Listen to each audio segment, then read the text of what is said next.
Let us discuss the modern concept of evolution, which is also known as neo-Darwinism or synthetic theory of evolution. Now, synthetic theory of evolution is actually the ideas given by Darwin and Hugo de Vries, right? So, Hugo de Vries and Darwin have significantly played a very important role to formulate this synthetic theory of evolution. And as a whole, the modern concept of evolution has been given by and worked upon by many prominent scientists. So, what are the major principles that underlie this modern concept of evolution? It is genetic variation in population, isolation, heredity, natural selection and speciation. When we talk about genetic variation in population, then here we talk about the mutations. Now, what are these mutations? Mutations are the heritable changes that are actually sudden. So, mutations refer to the sudden heritable changes. Now, in this we have chromosomal mutations, gene migration and genetic drift. When we talk about chromosomal mutations, then here we are talking about change in the chromosome number and the changes that are there in the chromosomal structure.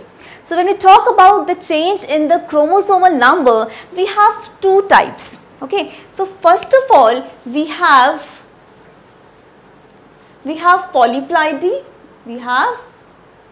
polyploidy, and secondly we have aneuploidy. We have polyploidy and aneuploidy. What do we mean by polyploidy?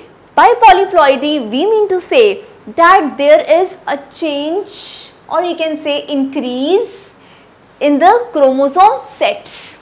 For example, if we talk about increase in the chromosome sets, so if we talk about 2n means the chromosome set has doubled, 3n tripled, right? 6n it has become 6 times. So, polyploidy means increase in the chromosome sets. Now, here also we can discuss further two types, that is autopolyploidy and allopolyploidy. So, what is autopolyploidy? Autopolyploidy means when there is increase in the chromosome set of the same genome. Autopolyploidy means increase in the set of the same genome, right?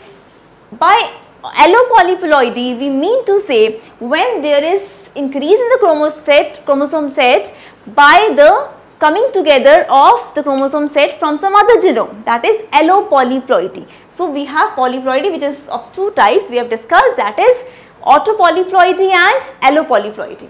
Then we have the term that is aneuploidy. Now, in case of aneuploidy, there is not the increase of the chromosome sets. We talk about increase in the chromosome numbers. For example, 2n minus 2, right? 2n plus 2, right? So, this is aneuploidy, means when we talk about the increase in the chromosome number, not the whole sets.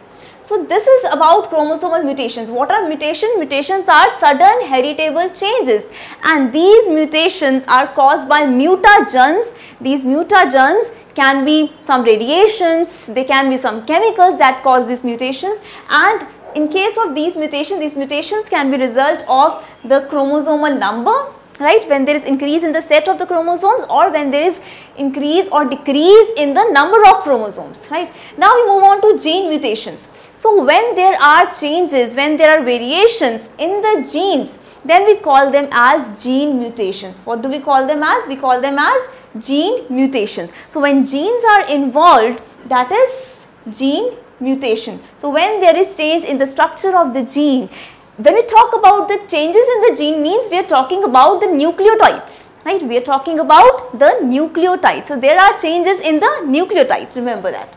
Then we have gene migration. So, what happens in gene migration? In gene migration, what do we mean by migration first? Migration means, when some group of population is going to migrate to some other place, and when they are going to breed there, what is going to happen? When they are going to breed there, then their are going to be changes, they are going to be variations, right? So these variations become the part of genetic variation in a population. Then we have genetic drift. Now genetic drift is also known as Sewall-Wright effect.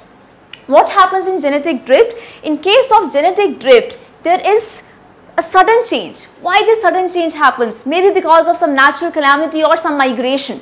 So this results in the changes in the genes, right? So this brings about variations again. So this is how genetic variation in population occurs, by chromosomal mutations, by gene migration and by genetic drift.